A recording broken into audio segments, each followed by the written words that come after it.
ঘরের কথা প্রথম জানতে পারি নেত্র নিউজের একটা প্রতিবেদনে 22 আগস্ট 2022 সালে। সারা দুনিয়া চমকায় ওঠে, কিছু ছবি বাইরে আসে আয়না ঘরের, কিভাবে বন্দীদের রাখা হয়, কারা কারা আছে আমরা জানতে পারি। ওই প্রতিবেদনে আমরা জানতে পারি ব্যারিস্টার আরমান আর ব্রিগেডিয়ার আজমি ওই আয়না ঘরে আছেন। ওই মৃত্যুপুরী থেকে বেঁচে ফিরে আসেন একজন ভাগ্যবান সেনা অফিসার কর্নেল হাসিনুর রহমান। উনি আমাদের জানান এই ব্রিগেডিয়ার আজমি এবং আরমান বেঁচে আছে, ওইখানেই আছে। এইখানে শুধু আটকায় রাখা হইতো না, নির্যাতন চালানো হইতো। আপনি জেলে যান অপরাধ কইরা, কিন্তু জানেন আপনি কবে ছাড়া পাবেন, আপনার পরিবার জানে আপনি কোথায় আছেন, আপনার আইনজীবী আপনার পক্ষে সওয়াল জবাব করতে পারে আদালতে, আপনার পরিবার আপনার সাথে দেখা করতে পারে, আপনি জেলে বই পড়তে পারেন, নামাজ পড়তে পারেন, খেলাধুলা করতে পারেন, গল্প করতে পারেন, অসুস্থ হইলে চিকিৎসা নিতে পারেন, ওইখানে হাসপাতাল আছে, ভালো মন্দ খাইতে পারেন। এখানে কিছুই নাই, কোনো বিচার নাই, শুধু পশুর মতো আটকায় রাখা। আর এটা কোথায়? ক্যান্টনমেন্টের ভেতরে। নেত্র নিউজের প্রত্যেকটা বর্ণ সত্যি ছিল। এইটা ছিল হাসিনার গোপন বন্দিশালা, যাদের কোনোভাবেই আইনত কারাগারে রাখা যায় না, দণ্ড দেওয়া যায় না, তাদের এই আয়না ঘরে রাখা হইতো। আমরা জানতাম একটা আয়না ঘর আছে, কিন্তু অবিশ্বাস্য হইলেও আমরা জানছি একটা না 700 থেকে 800 এরকম গোপন বন্দিশালা ছিল। বাংলাদেশে যত আয়না ঘর আছে প্রত্যেকটা খুঁজে বের করা হবে।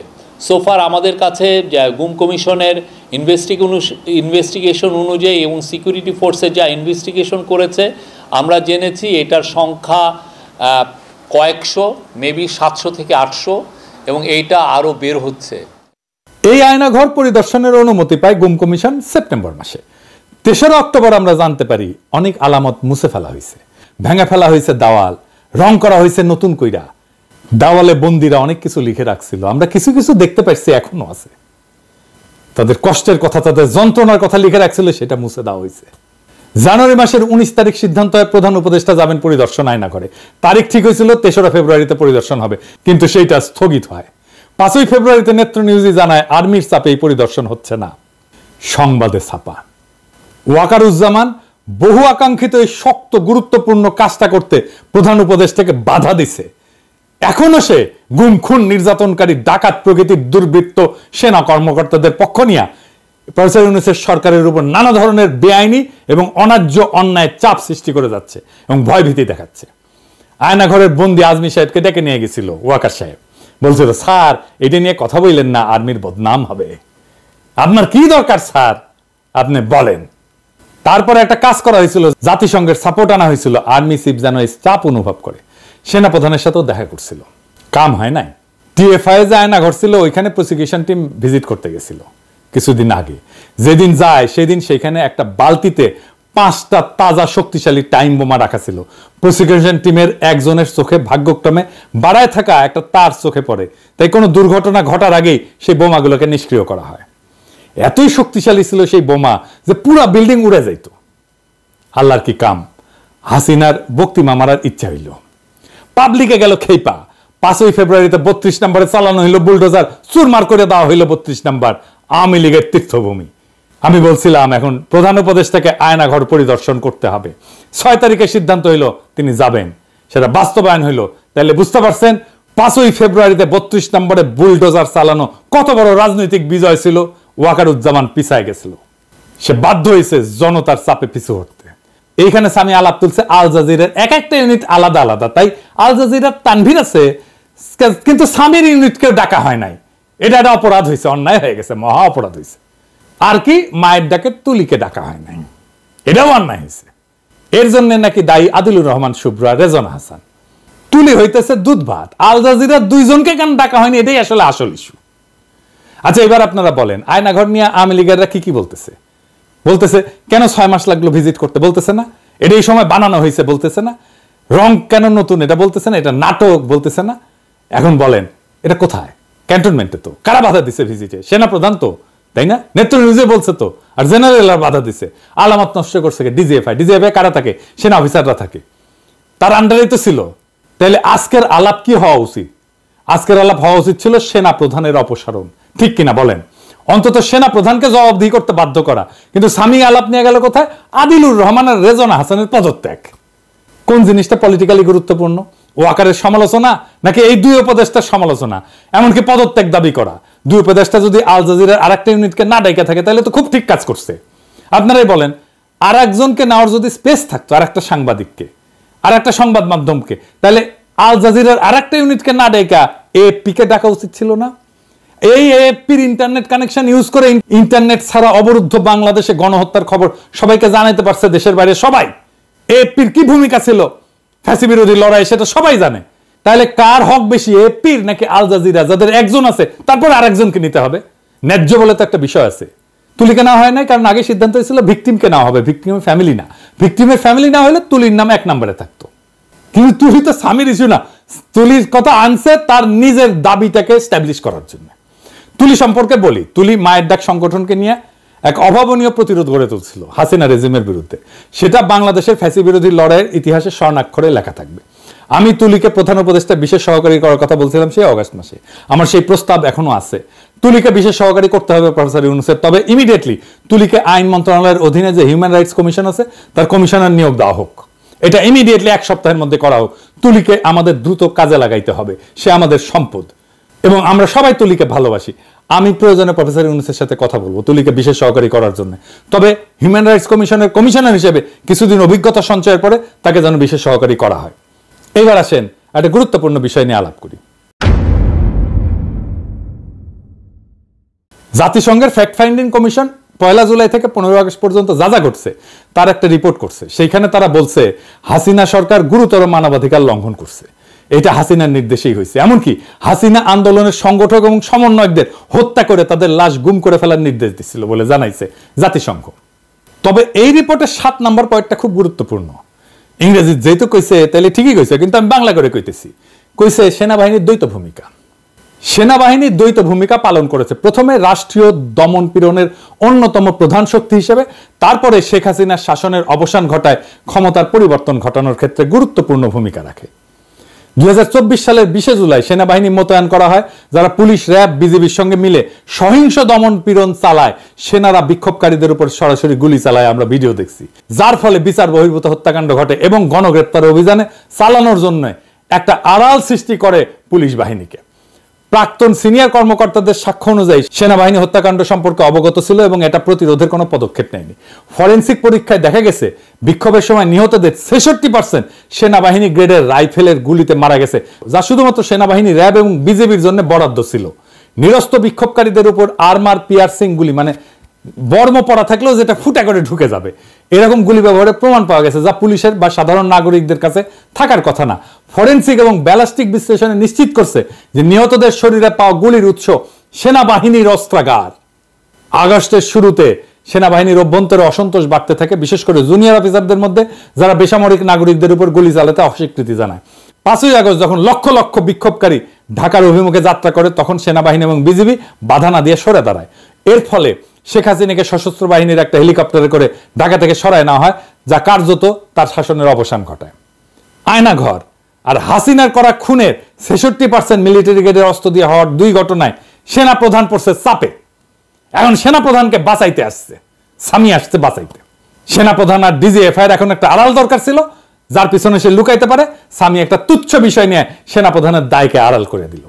যেই সময় সবচেয়ে বেশি সমালোচনা হওয়া উচিত ছিল আয়নাঘর আর মিলিটারি গ্রেডের অস্ত্র দিয়ে গুলি করে বিক্ষোভকারীদের হত্যা করার সেনা প্রধানের ভূমিকা নিয়ে, সেই সময় দাবি করা হচ্ছে আদিলুর রহমান শুভ্র আর রেজওয়ানা হাসানের পদত্যাগের। কারণ আল জাজিরার শুধু একটা ইউনিটকে ডাকা হয়েছে, 2টা ইউনিটকে কেন ডাকা হয় নাই? এই প্রসঙ্গে আমার একটা মজার একটা কৌতুক মনে পড়লো, স্বামী কিছু মনে করেন না। এক ছোট বাচ্চা শার্ট কিনবি, তো বাপে কইছে বাবা শার্ট কিনবো। তো বাপ কইছে যে বাবা আমি তো যাইতে পারবো না, তোমাকে টাকা দিলে তুমি কিনতে পারবা। হ্যাঁ কিনতে পারবো। 100 টাকা দিছে, বলছে দোকানদাররা কিন্তু খুব খারাপ বুঝছাও, তুমি যে দাম চাইবে না তার অর্ধেক বলবা। তো বলছে আচ্ছা ঠিক আছে বলবো। দোকানে গেছে, শার্ট পছন্দ হয়েছে, দাম চাইছে। কত দাম? বলছে 100 টাকা দাম। তো বলছে 50 টাকায় দেবেন?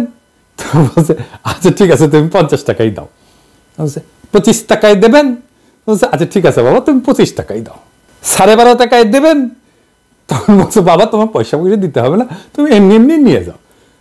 তাহলে আমাকে 2টা শার্ট দিতে হবে, মানে এমনি এমনি দিলেও 2টা শার্ট দিতে হবে। এই হইতেছে স্বামীর আবদার। আল জাজিরার 2 জনকে নিতে হবে, একজনকে ডাকলে হবে না। আপনার অ্যাক্টিভিজমের একটা গুরুত্ব আছে, আপনি একটা কিছু বললে দেশের মানুষ গুরুত্ব দেয়, তাই এই শক্তিকে আপনার দায়িত্বের সাথে ব্যবহার করতে হবে। আপনি দুম কইরা ইজাজের নিয়োগের বিরুদ্ধে লিখে দিলেন। আমি কিন্তু এই পজিশনের জন্য, এই ডিসিসির প্রশাসক পজিশনের জন্য আপনার কাছে একটা রিকমেন্ডেশন চাইছিলাম, আপনি দিছিল না একজন, কি মনে আছে নিশ্চয়ই, কিন্তু আপনি যার নাম রিকমেন্ড করছিলেন ওনার নাম আপনি রিকমেন্ড করতে পারেন না। এটার বলে কনফ্লিক্ট অফ ইন্টারেস্ট। এজাজ ভালো ছেলে, দক্ষ আর উদ্যমী ছেলে, ফ্যাসিবাদের বিরুদ্ধে লড়াই করা ছেলে, একজন সলিড ছেলে, ওরে আপনি যে ডিসক্রেডিট করলেন, ও কাজ করার উৎসাহ পাবে, ওর মনটাই তো ভেঙে দিলেন প্রথমে শুরুতে। বিশ্বাস করেন, এজাজের জায়গায় যদি আমি হইতাম না, আমি জয়েনই করতাম না। শুভ্রভাইয়ের জায়গায় যদি আমি হইতাম, আমি স্ট্যাটাস দেওয়ার 5 মিনিটের মধ্যে পদত্যাগ করে দিতাম। দুর্বল করলাম না তোর উপদেষ্টাগিরি। সত্যি করে বলেন তো, এজাজকে কি আপনি চিনেন যে সে কি কি করে? প্রফেসর ইউনূসের সরকারের অনেক দুর্বলতা আছে, ব্যর্থতা আছে, কিন্তু এটা তো আপনার শত্রু সরকার না। আমাদের সরকারের সমালোচনা করতে হবে, আমি মানা করতেছি না, কিন্তু সমালোচনার লক্ষ্য হবে সরকারকে যেন গতিশীল করা যায়, সরকারকে যেন বিপ্লবী চরিত্র ধারণ করতে সাহায্য করা যায়। 5ই ফেব্রুয়ারির পরে যে নতুন সুযোগ তৈরি হয়েছে, সেই সুযোগকে আমাদের কাজে লাগাইতে হবে, যেন আমরা ফ্যাসিবাদের অবশেষকে আরো বেশি দূর করতে পারি। প্রফেসর ইউনূসের সরকারের অদক্ষতা আছে, কিন্তু আন্তরিকতায় কোনো ঘাটতি নাই। আমি সবাইকে আহ্বান জানাবো, সরকারকে শক্তি যোগান, সরকারকে দুর্বল কইরা তার মনোবল ভেঙে দেওয়ার চেষ্টা করবেন না। অনেক সমস্যা আছে আমাদের সামনে। পরিশেষে ভলকার তুর্কের কথায় আসি। উনি বলছেন কোন রাজনৈতিক দলকে নিষিদ্ধ করা উচিত না। ইংরেজি যেহেতু কইছেন, ঠিকই কইছেন তাইলে। তবে আওয়ামী লীগ তো রাজনৈতিক দল না, ওইটা একটা মাফিয়া সংগঠন। ওরে আমরা নিষিদ্ধ করব না, না অবশ্যই না, আমরা নিষিদ্ধ করার লোকই না, আমরা অত খারাপ লোক না, ওরে আমরা নিশ্চিহ্ন করে দেব ইনশাল্লাহ।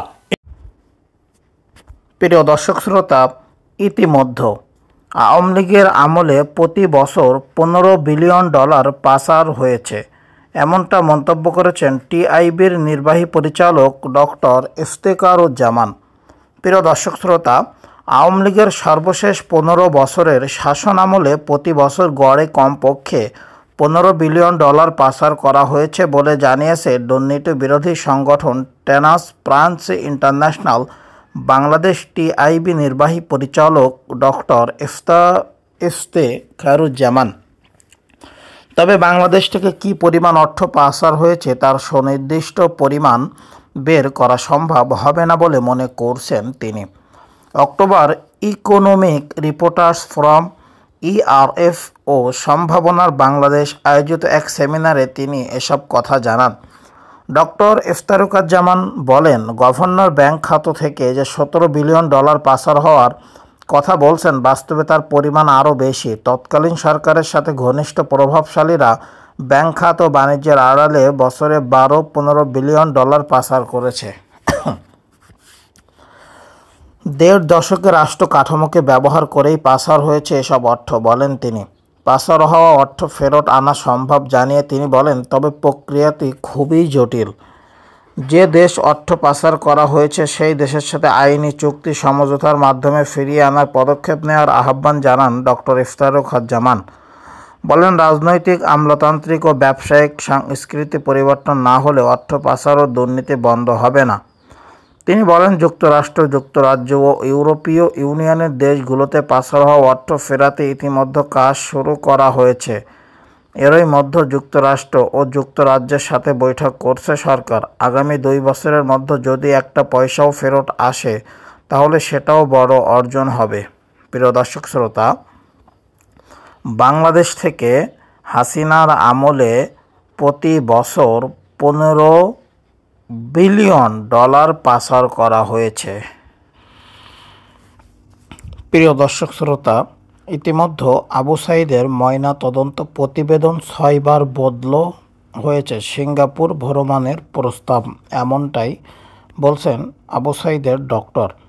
রংপুরের বেগম রোকেয়া বিশ্ববিদ্যালয়ের বেরোবি শিক্ষার্থী ও বৈষম্য বিরোধী ছাত্র আন্দোলনের সমন্বয়ক আবু সাঈদ সরররা গুলির আঘাতে রক্তক্ষরণে মারা গেছেন বলে জানিয়েছেন ফরেনসিক চিকিৎসক। আবু সাঈদের লাশের ময়না তদন্ত করেছেন রংপুর মেডিকেল কলেজের ফরেনসিক বিভাগের প্রধান সহকারী অধ্যাপক রাজিবুল ইসলাম। অবশেষে সাঈদের মৃত্যু ও প্রতিবেদনের বিষয়ে বিস্তারিত জানিয়েছেন তিনি। বৃহস্পতিবার 31 অক্টোবর দুপুরে রংপুর মেডিকেল কলেজের নিজ কক্ষের সামনে বাংলা ট্রিবিউনের প্রতিনিধিকে এসব তথ্য জানায় রাজিবুল। আবু সাঈদের ময়না তদন্ত প্রতিবেদন তৈরি নিয়ে সর্বোচ্চ চাপের মুখে ছিলাম জানিয়ে অধ্যাপক রাজিবুল বলেন, মিথ্যা ময়না তদন্ত প্রতিবেদন দিতে আমাকে কতভাবে চাপ ও ক্ষমতার দাপট দেখানো হয়েছে তা বলে বোঝানো যাবে না। এটি ছিল একজন চিকিৎসকের জন্য মারাত্মক মানসিক চাপ এবং হয়রানি। শেষমেশ বড় অঙ্কের অর্থ দিয়ে সিঙ্গাপুর পরিবারসহ ভ্রমণে পাঠানোর প্রস্তাব দেওয়া হয়েছিল। তিনি বলেন, মিথ্যা তথ্য দিয়ে ময়না তদন্ত প্রতিবেদন তৈরি করতে বলা হয়েছিল 6 বার। এই প্রতিবেদন পরিবর্তন করতে বাধ্য করেছিল পুলিশ ও প্রশাসনের কর্মকর্তারা। আমাকে বলা হয়েছিল পুলিশের গুলিতে নয়, মাথার আঘাতজনিত কারণে আবু সাঈদের মৃত্যু হয়েছে মর্মে প্রতিবেদন দেওয়ার জন্য। এভাবে প্রতিবেদন তৈরির জন্য পুলিশ প্রশাসনের কর্মকর্তারা এমনকি ওপর মহল থেকেও নানাভাবে চাপ সৃষ্টি করা হয়েছিল। এত চাপের মাঝে আমি সঠিক তথ্য দিয়ে ময়না তদন্ত প্রতিবেদন তৈরি করেছিলাম। প্রিয় দর্শক শ্রোতা, এটি শুনে আপনাদের কি মনে হচ্ছে? আবু সাঈদের ডক্টর সত্য কথা বলে দিল। প্রিয় দর্শক শ্রোতা, ইতিমধ্যে বেশ কিছু বেসরকারি ব্যাংকে ছাঁটাই আতঙ্ক। বেশ কিছু বেসরকারি ব্যাংক আতঙ্কে রয়েছে, তাদেরকে হয়তো খুব শীঘ্রই নিষেধাজ্ঞার তালিকা দিতে পারে বাংলাদেশ ব্যাংক। আওয়ামী লীগ সরকার পতনের পর বেসরকারি ব্যাংকগুলো ছাঁটাই আতঙ্ক শুরু হয়েছে। বিশেষ করে মালিকানা ব্যবস্থাপনা পরিবর্তন হওয়া ব্যাংকগুলোর এই আতঙ্ক বেশি। ইতিমধ্যে সোশ্যাল ইসলামী ব্যাংক লিমিটেড SIBL বিতর্কিত ব্যবসায়ী গোষ্ঠী এস আলম গ্রুপের নিয়ন্ত্রণে থাকার সময়ে নিয়োগ দেওয়া 579 কর্মকর্তাকে চাকরিচ্যুত করেছে। ইউনাইটেড কমার্শিয়াল ব্যাংক ও UCB শতাধিক কর্মকর্তাকে বাদ দেওয়ার তালিকা চূড়ান্ত করেছে। এর মধ্যে অনেকের বাড়ি শুধু চট্টগ্রামে হওয়ার কারণে তাদের নাম ছাঁটাইয়ের তালিকায় যুক্ত হয়েছে। ব্যাংকটি প্রায় 40 কর্মকর্তা ইতিমধ্যে স্বেচ্ছায় পদত্যাগ করেছেন বলে জানা গেছে।